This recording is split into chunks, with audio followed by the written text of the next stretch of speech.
Hello everyone, welcome back to Diksha Karnataka YouTube channel. Today I am going to discuss the second part of my PU1 of KCET 2025 series.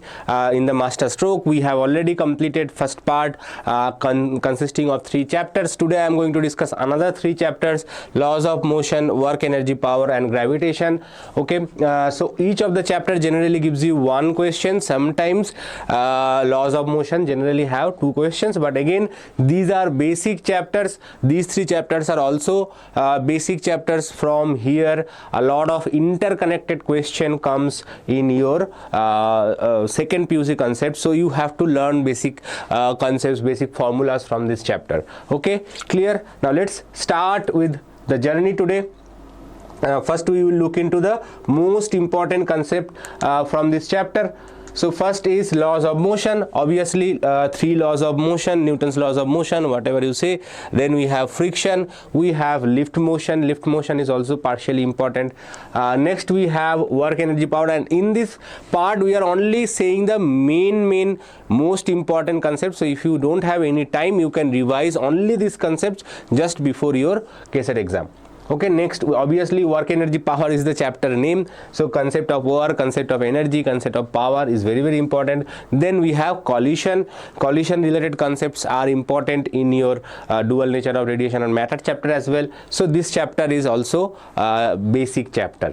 Now obviously we have gravitation. In gravitation, Kepler's laws, laws of gravitation, acceleration due to gravity and motion of satellite. This chapter is somewhat exclusive, but still the concept of gravitational constant G is very important. So this even though this is not super basic chapter, but still the one of the concept is very important from this chapter.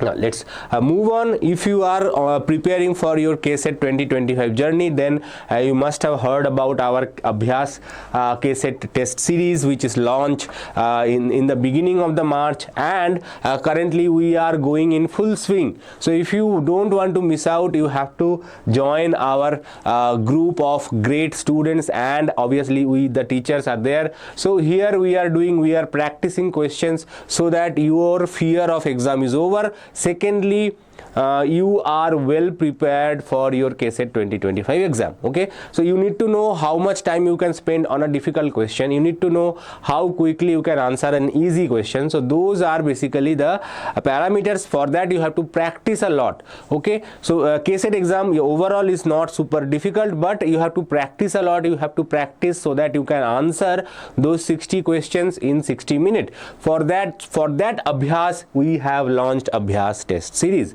Okay, and it is only available for 1498. Link of this is given in the description, so go there and purchase today. Don't wait for tomorrow. Now first we are going to discuss about laws of motion. Okay, so laws of motion chapter. The first is laws of motion chapter. So first, obviously Newton's first law of motion. Everybody continues to be in the state of rest or uniform motion in a straight line unless compelled by some external force act otherwise. So obviously we know the first law is very easy. If there is no force acting on a object, then the object will continue to remain in the state of rest, or if it is already in motion, it will continue to in the state of motion if no external force is acting on the object. Right, very clear cut statement. Now second law of motion, very important. The rate of change of momentum of a body is directly proportional to the applied force and takes place in the direction which the force acts.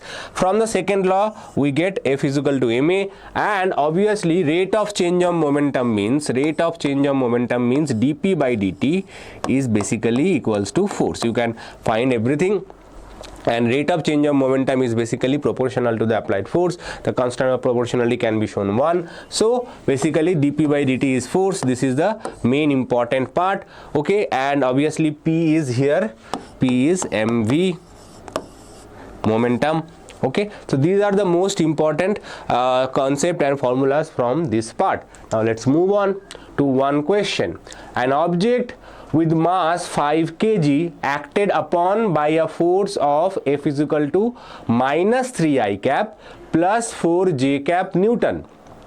If its initial velocity at t is equal to 0 is v equals to 6i minus 12 j cap meter per second, the time at which it will just have a velocity along y axis is.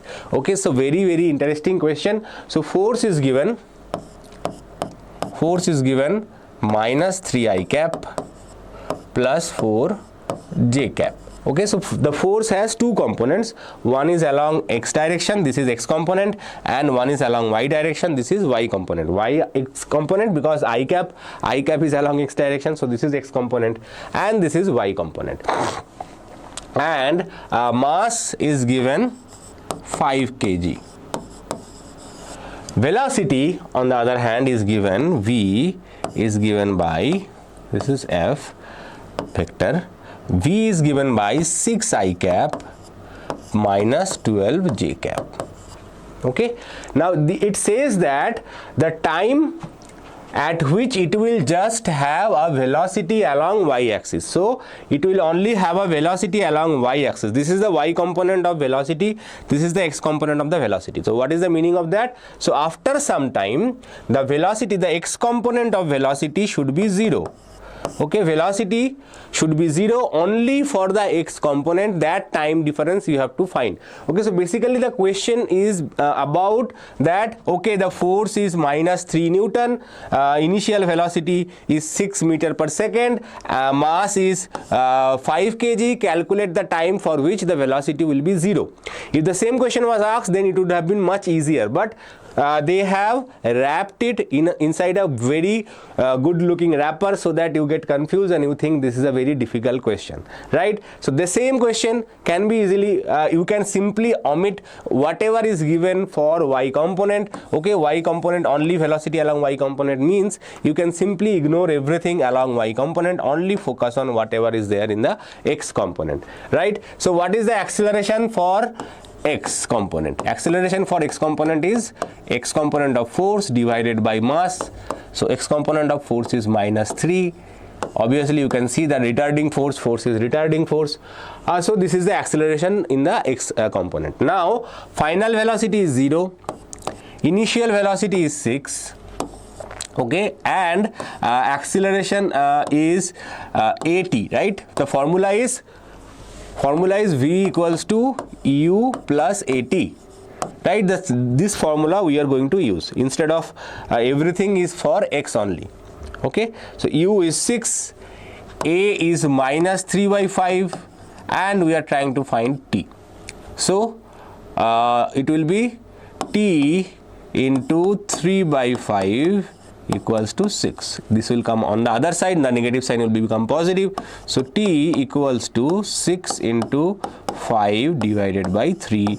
So it will be 2, that is 10 seconds. So after 10 seconds, the velocity will be at 10 seconds, at exactly equals to 10 seconds, x component of the velocity will be 0, only y component of velocity will remain. Okay, easy question. So understood the process behind this kind of questions, right? So easy question, obviously based on Newton's second law of motion, as well as a basic concept of basic concept of vector algebra, right? Now let's move on. Newton's third law of motion, a very easy law. To every action there is an always equal and opposite reaction. For example, we know that two charges separated by a distance, plus q minus q, or plus q, whatever they are charges, okay, they always act on it. So if this is getting repelled in this direction, this will also getting repelled in this direction. So one of them is action, one of them is reaction. So this is basically from Newton's third law of motion. Okay, so third law of motion is Coulomb's law, the Coulomb's repulsion or Coulomb's attraction, by the way. Both forces are basically based on Newton's third law of motion. Okay, now very important part of this chapter is equilibrium of a particle in mechanics. Okay, equilibrium, what is the meaning of equilibrium? Equilibrium of a particle in mechanics refers to the situation when the net external force on the particle is 0. Okay, so if I say that object is in equilibrium, that means the net external force acting on the system is 0. So there may be some force in this direction, there may be some force in this direction, there may be some force in this direction, but when you add all of them, you get 0 force. Okay, you get 0 force. So addition means how can we add forces on different direction? Obviously vector addition. So if you do the vector addition, the net force should be 0 always. Okay, based on this equilibrium concept, we will see some questions maybe in future. Now friction, let's understand few basic concepts about friction. Static friction, mu s, opposes impending motion. Okay, so static friction is basically when the object is in rest, you are just trying to move it. If you have, suppose you have a book on a table, okay, you have a box or book on a table and you are trying to move it, but the object is not moving. Why the object is not moving? Because the static friction opposes the motion. Okay, and there is a value of maximum static friction. Okay, one more thing, the term impending motion means the motion that would take place, but does not actually take place under the applied force if the friction were absent. Obviously if friction was not there, then as soon as you start applying force it will move, but because the object is not moving, you are trying to stop it. Okay, now there is a maximum limit of this static friction. Okay, once you overcome that maximum value, the objects will start to move. Okay, and here we get kinetic friction. When the object is in motion, the friction that arises is kinetic friction. Okay, so now remember that static friction is variable. Static friction is variable. Static friction can increase, can decrease based upon the applied force.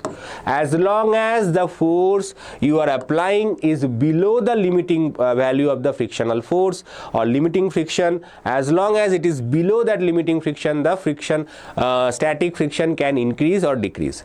But kinetic friction is when the object is in motion and it has a fixed value, it cannot change. So very important, kinetic friction cannot change, whereas static friction can change based upon the applied force. Okay, kinetic friction is the force of the friction when the object is moving. Okay, and kinetic friction, coefficient of kinetic friction is less compared to coefficient of static friction. So when the object starts moving, the frictional force reduces. For example, you are feeling bored, I don't want to open the book, I don't want to study, I don't want to watch lecture so long. Okay, but once you started watching my lecture or any other lectures, you get glued to it. Okay, you see, okay, I have to learn more, I have to score well. So once this static friction part is overcome, that kinetic friction is much less, so you start to realize that and you start the flow. Okay, once you have to start it, once you start it, then the motion will continue, right? Normally, as I said, kinetic force is also not only the frictional coefficient, force of kinetic friction is slightly less than force of static friction. Okay, or mu k is also less than mu s. Okay, so these are the very important concept. Now let's move on. Now we will see circular motion, centripetal force.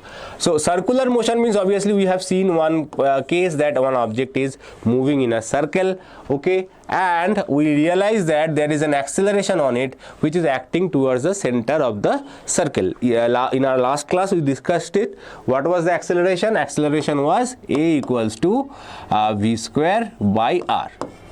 Right? Now what is centripetal force? Centripetal force is there is an acceleration, then there will be a force, right? There is an acceleration, there will be a force which is basically m into a, that is mv square by r. Okay, so this is the centripetal force formula. Obviously we use it a lot in especially for low range force related concepts. Also sometimes we use m omega square r. Okay, omega is the angular velocity, okay, or sometimes called angular frequency. So this is the sometimes we use omega to calculate the angular frequency. Next is angular velocity and velocity. What is the relationship between angular velocity and velocity? So v equals to r into omega. We will see that in a rotational motion chapter again, but you have to remember that v is equal to r omega. This is the relationship between angular velocity and normal velocity. Next is maximum speed on a curved road. Okay, so there is a limit that on a curved road you can have a maximum speed. Okay, so suppose you are moving in a curved road, you are moving on a banked road or curved road, okay, and you want to move with the maximum speed. Okay, so based on how you are solving it, generally you can calculate the speed. If the curve, the radius of the curvature is r, okay, the maximum speed is v max. Then the centripetal force that you need is basically F equals to m v square by r. Now based on who is providing this maximum force, the force required, the case varies from case to case. For example, if it is a cycling person generally distributed by the component of their weight. Okay, if it is for example, if it is a frictional force, if it is a frictional force which is providing this required force, then this will be equals to frictional force or mu mg. Okay, mu mg. Normal, if it is going flat, it will be mu mg. So from there you can calculate what is the value of this frictional force. So mm cancel, so v equals to square root of mu g r. This is the simplest formula. This is the only formula you need for your KCET exam. Okay, other formulas, other cases are not required. Mu g r, just for your information, just for your refreshment of your memory, because I know most of you have forgotten this easy formula. So this is the one of the easiest formula. In case if this question comes, you can answer. Right, now lift motion, there are three cases. Okay, obviously when the object is at rest. Okay, lift motion, basically what is the reaction force when the object is in lift, or basically what is the weight of the object. Both are same. Reaction force is the weight. So basically there is a weight machine and you are standing inside a lift. Okay, and the lift is static. What will be the reading of this weight machine? So reading of the weight machine will be exactly equals to whatever is your weight, that is mg. Your weight will be mg. Now if the lift is moving upward,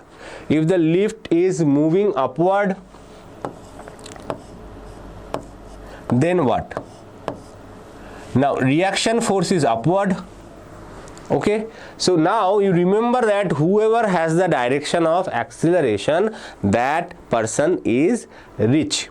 Okay, that person is rich. So reaction force or the weight.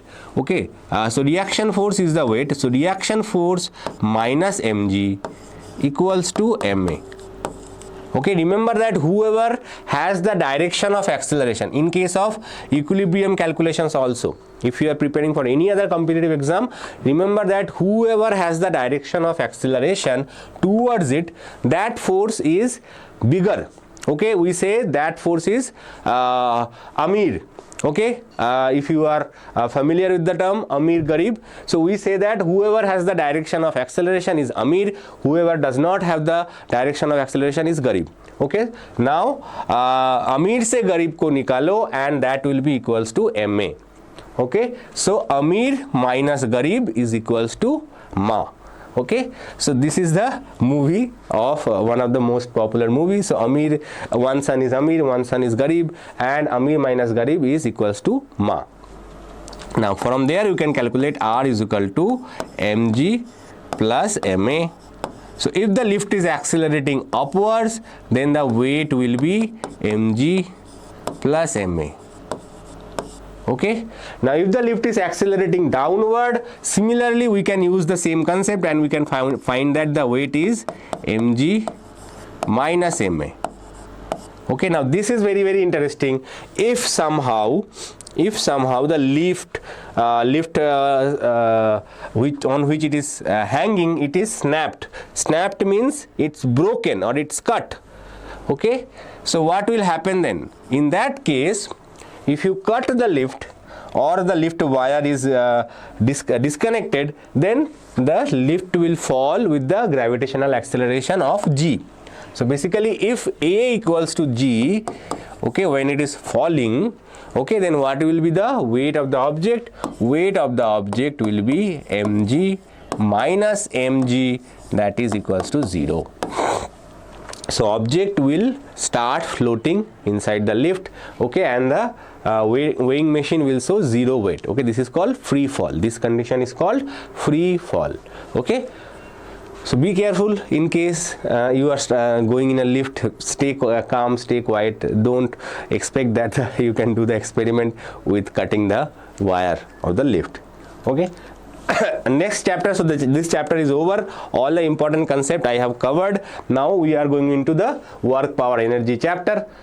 So let's check what we have in the work, energy, power chapter. Work is done by a force on the body over a certain displacement. Okay, so if we are applying a force on an object, okay, and under the action of the force, if there is a displacement, then work done is basically, we know it is F dot S or Fs. In case F and S are not in the same direction, suppose I apply force in this direction and the displacement is happening in this direction, there is an angle theta, then the work done will be Fs cos theta.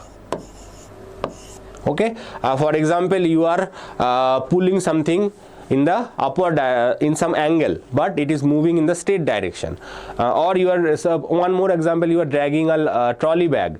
Okay, the trolley you are dragging at some angle, okay, but the friction force is acting in the along the ground.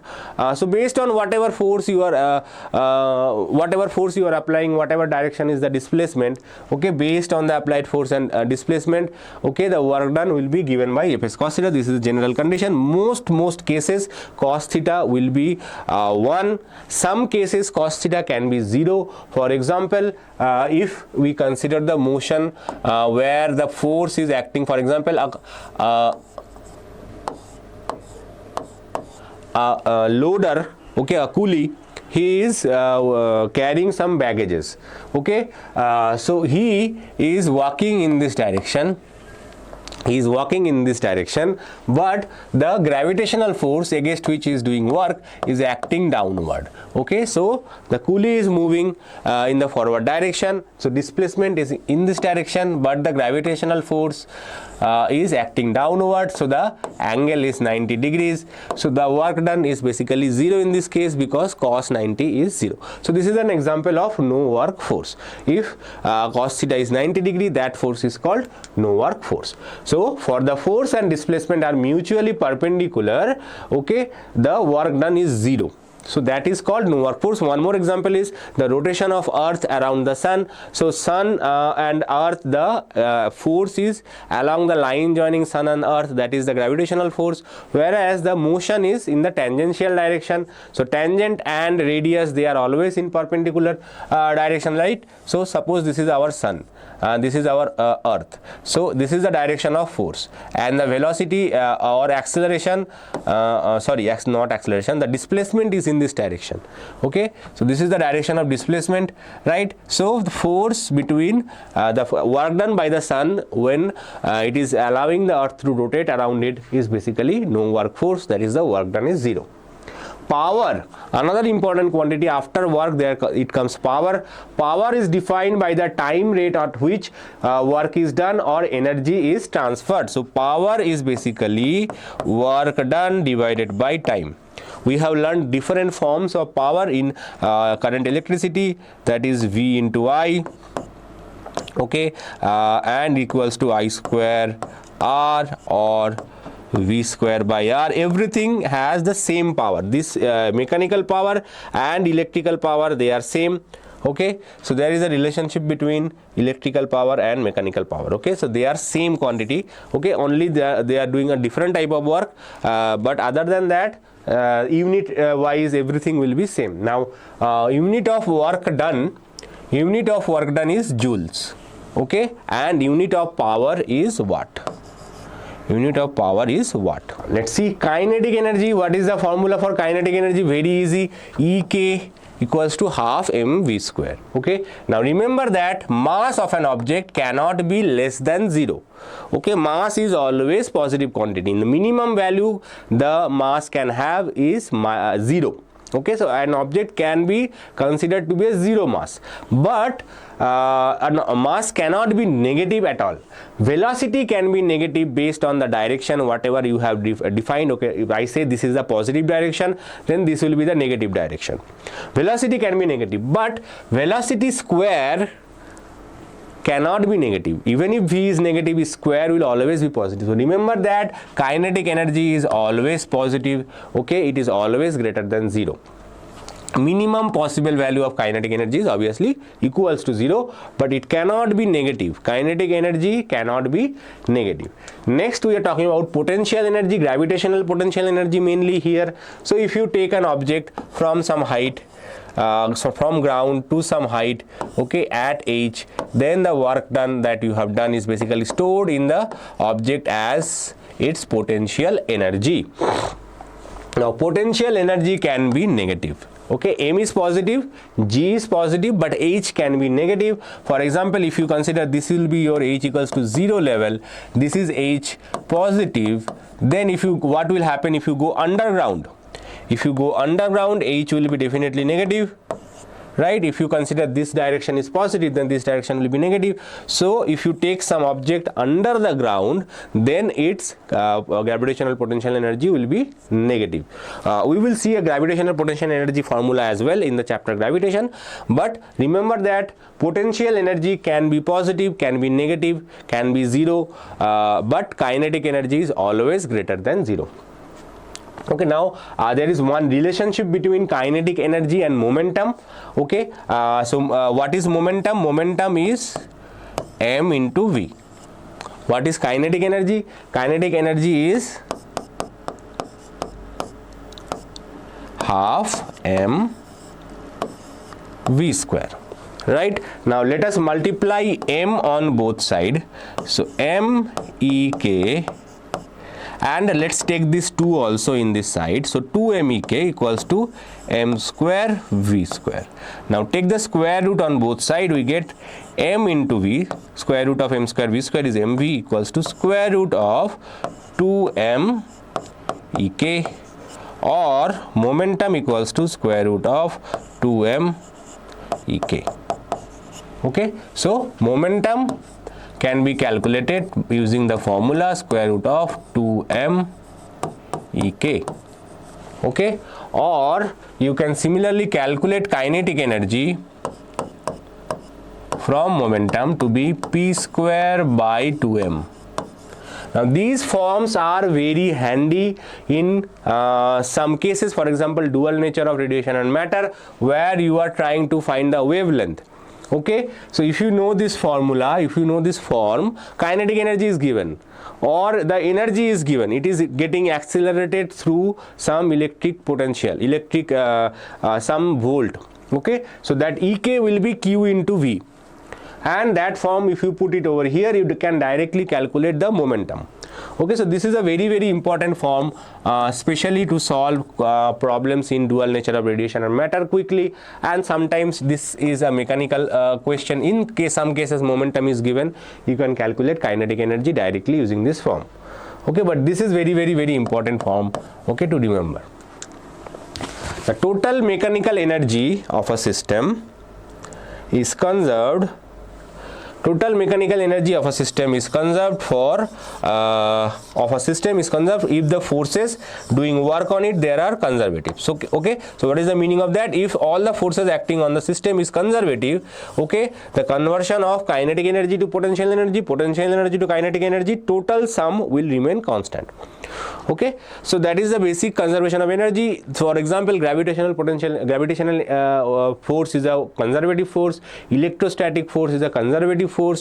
So if you take an object from here to some upstairs higher ground, okay, whatever work you have done, once you drop it from that height, that same work is getting back towards you. Okay, this principle is used in hydroelectric dam. Okay, somehow we trap the water in higher places where the energy is high. Now we release the water, that water energy converted into the electric energy.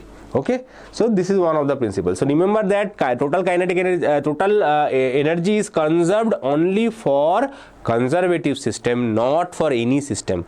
Non-conservative force examples are frictional force. Frictional force is a non-conservative force. Okay, now let's move on. The kinetic energy of a body of mass 4 kg and momentum 6 Newton per second will be. So this is a question, slightly older KCET question, but you can, if you know the momentum, you know the mass, you can directly use the formula that kinetic energy, they ask you to find kinetic energy, it is P square by 2m. Okay, so P is given 6, so P square is 36, 2 into mass is 4, so it will be 4.5 joules. Okay, so if you know the formula, you can easily solve it easily. Otherwise you have to find, okay, mv is given, m is given, I will find v. Okay, from there I will solve half mv square, that is also okay, but that will take longer time obviously. Okay, mass is 4, momentum is equal to mv equals to 6, so v equals to 6 by 4, so what is half mv square? Half mv square is half into 4 into 6 by 4 whole square, that is half into 4 into 36 by 16, so it will cancel 4, you will get 18, 9 to 4.5. So this is also fine method, but if you know the formula, it will save at least 10 to 15 seconds of your time, which is very, very important. Now let's move on. Work done by variable force. In case the force which is acting on the system is not constant, then we have to resort to integration to find the work done. Or another way, this is the way to calculate integration. If you know that, right, initial point to final point, initial point to final point, and fx dx, but we will not do that. Most cases, okay, what we will do, we will calculate the area under the graph. So the if they ask you some question, it will be mostly based on such a way that the area under the graph, okay, the area under the graph, okay, is basically your work done, right? So area under the graph is very, very important. So for you know how to calculate the area for a triangle, you know how to find the area for a trapezium. If you know how to find the area of a square or rectangle, definitely you can solve such question. Okay, don't worry too much about it. The integration, very rare cases integration related question came, but area under the curve questions are common. Now collision. Okay, elastic collision, both kinetic energy and momentum are conserved. Next is in elastic collision only momentum is conserved. Okay, so there are two types of collision. So one object, suppose v1, and another object is v2, they are moving. So mass of them is say m1 and m2. Okay, so in case of elastic collision, momentum is conserved, that is m1. Suppose after collision, this is initially they were okay, let me erase it and explain it. So we have two objects, mass m1 and m2.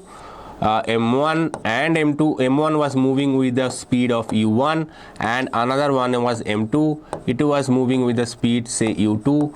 After collision, after they collided, okay, m1 has now a velocity of v1 and m2 has a velocity of v2. Okay, now if it is an elastic collision, in case of elastic collision, momentum is conserved, that is m1 u1 plus m2 u2 is equals to m1 v1 plus m2 v2. Not only that, the kinetic energy is also conserved, that is half kinetic, I am just not writing the value, so kinetic energy is also conserved, half m1 v1 square plus half m2 v2 square equals to half m1 v1 square plus half m2 v2 square.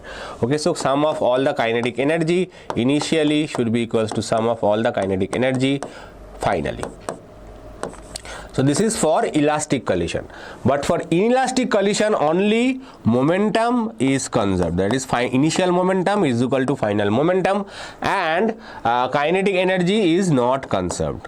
Kinetic energy does not remain constant, so kinetic energy changes. Now there is a case where we call it perfect inelastic collision. Perfect inelastic collision means suppose two objects were moving, okay, and after they collide they form one single object, that is called perfect inelastic collision. Now remember that in all these calculations we assume that both the objects were moving in a same line. Can be in the opposite direction, but here they are all moving in a same line. But if they are moving in, suppose one object is moving in this direction, another object was moving say in this direction, and they collide somewhere here. In that case you have to do the vector addition of the momentum. Normal simple addition of momentum will not work. There are some cases, some questions which might come in your exam, or you may have come across some of these questions. We have solved one such question in our Abhyas KCET test series. So if you have not yet purchased Abhyas test series and you want to practice more of such questions, then definitely you have to purchase Abhyas test series, right? So there we have solved some question based on this, and we have find the resultant momentum. Now next chapter is last chapter of our discussion today, gravitation. So let's see Kepler's laws. First is Kepler's laws. Laws of orbits. All planets move in an elliptical orbit with the sun situated in one of the foci. So we have all the planets around sun rotate in the elliptical orbit. We know that there are two focus of an ellipse. One of the foci, plural of focus is foci. So one of the foci is where sun is located and the planets rotate around it in the elliptical path. Okay. Laws of areas. The line that joins any planet to the sun, so line that joins any planet to the sun sweeps equal areas in equal intervals of time. Suppose we know that there are different seasons based on the location of earth with respect to sun. So sun is on the farthest point from the earth is from the sun, farthest point from the sun. So in that case, suppose in few days the earth swipes this much area, and where the sun is earth is very close to sun, in the same time the amount of area swept by the sun and earth line, okay, will be same. The area will be same. Okay, so this area and this area, they will be same. Okay, this is called the laws of areas.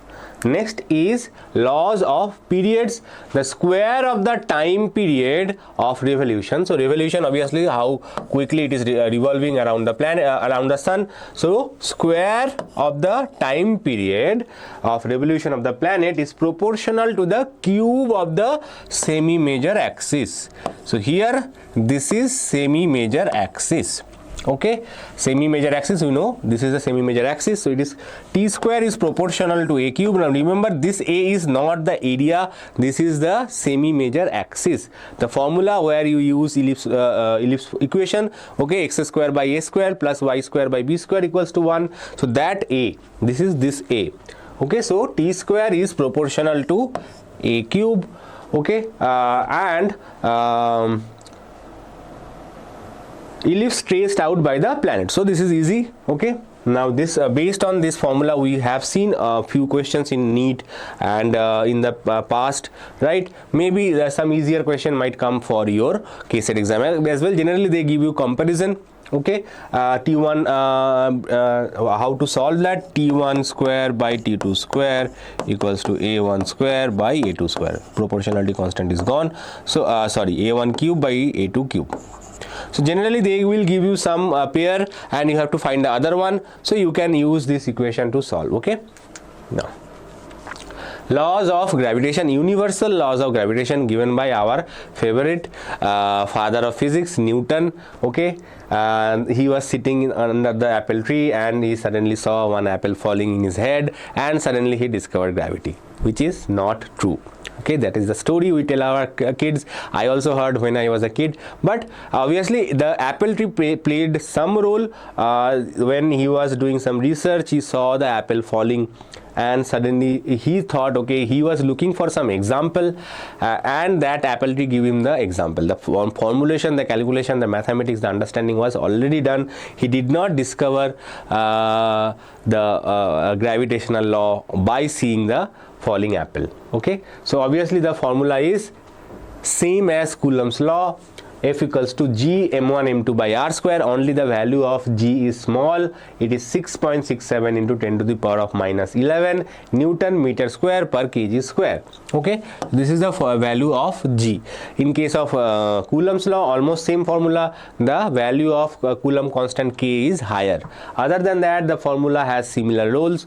One important thing about Coulomb's law and gravitational law, Coulomb's force can be repulsive as well. If both charges are positive or both charges are negative, the Coulomb force can be repulsive as well, whereas gravitational force is always attractive. Gravitational force may be weak, but it is always attractive. But Coulomb force much stronger than gravitational force, but it can be attractive, it can be repulsive, both way. But obviously universal law of gravitation says that all masses are always attract each other. Okay, now next is acceleration due to gravity. Okay, so on the surface of the earth, what is the formula for gravitational Gm by r square? I have used E, so you don't get confused. It is not about any ordinary mass. Here E is, me is mass of earth, re is radius of earth. Okay, below the surface of the earth, on the surface, this is the gravitational acceleration. Very important. Okay, if you go under a mine, if you go inside a mine, okay, then the gravitational acceleration becomes G into 1 minus D by RE. Okay, so this is important. This formula under the earth, they generally say at some depth gravitational acceleration is same as some height. So what is the relationship between them? So this type of question generally come, so you might be careful about those questions. Okay, now acceleration due to gravity. Now we are going up the surface of the earth. So above the surface of the earth, the gravitational acceleration is given by simply Gm by Re plus h whole square. Okay, if you don't remember anything, this is the simplest form. Sometimes this form can be handy, which is 1 plus h by Re whole square, but always remember that you are measuring a gravitational acceleration on the some height. Just add the height with the radius, take the square, you will be fine. But some cases, if it is given as in a form of ratio, then this might be helpful. Also, there is a special case if h is very small, so 1 kilometer, 2 kilometer, 10 kilometer, that means you are at some height which is very, very close to surface of the earth, then gravitational acceleration varies with this formula. But this formula is, I have not seen any use of this equation in any of the question. Just for your remembering, maybe it might come in your ear, but I don't recommend. You can solve any question using this formula alone. So this is the formula you need to remember. Now next is gravitational potential energy. So we already discussed about potential energy, gravitational potential energy. Now what is gravitational potential energy? Gravitational potential energy, when we are inside earth, okay, we know that gravitational potential energy of an object is mgh. okay. But if you say that two masses are separated by some distance r, any two masses, not on the surface of the earth, okay. In case of earth, you can put the value of gm by r square and you can see whatever is the value, okay, that will be done. But other than that, if two masses on some distance m2, okay, they are separated by a distance say r, okay, then what is the gravitational potential energy of these two systems? Basically they are attracting each other. To separate them, you have to apply some energy to the system so that they are basically going towards infinity, okay, they do not come too close to each other. So that is the gravitational potential energy, okay. So that formula is minus g m1 m2 by r, okay, and potential is 0 as r goes to infinity, okay, similar as electric potential, okay, at infinity electrostatic potential is 0, same is gravitational potential. Work done to move a mass is given by W equals to delta V. Sometimes maybe m1 m2 g and are constant, only r is varying. So in some cases we can use potential different locations. So this is suppose how much energy or how much work is to done to move this mass by a distance of 100 kilometer. Okay, so then in that case you have to calculate the initial potential energy, you have to calculate the final potential energy, okay, then you have to find the difference between them, okay. So that will be the work done, that is the basically difference between the potential energy. Escape speed, very important. Escape speed is, suppose you want to make one object go outside the surface of the earth, that means you want to make that object free of the attraction of the earth, so that you can make it free. So that formula is VE equals to 2g RE, square root of 2g RE. This is also very important formula from this chapter, okay. Now satellites, we know that satellites are rotating around earth. So V of the satellite is square root of GRE. Very confusing with the escape speed. Escape speed is 2 GRE, satellite speed is only GRE. Okay, time period is 2 pi square root of R by G. Okay, so this is a time period. And let's see one question. What is the period of revolution of Earth satellite? Ignore the height of the satellite above the surface of the Earth. Take G is equal to 10 km per second, RE is 6400 km, and take pi is equal to 3.14. So what is the time period formula? This is from a KCET exam. 2 pi square root of RE by G, right? Now this will be in remember that this will be in seconds. So 2 into 3.14 into RE is 6400 kilometers. So you have to convert it into meters, divided by G is 10, so it will cancel. What? 2020, so it will be 64 is 2 into 3.14 into 8 into 2 of the 2 zeros, so you will get only 100 out. Okay, so 64 square root is 8, so it will be this much second. Now this is in seconds, so you have to convert it into minutes.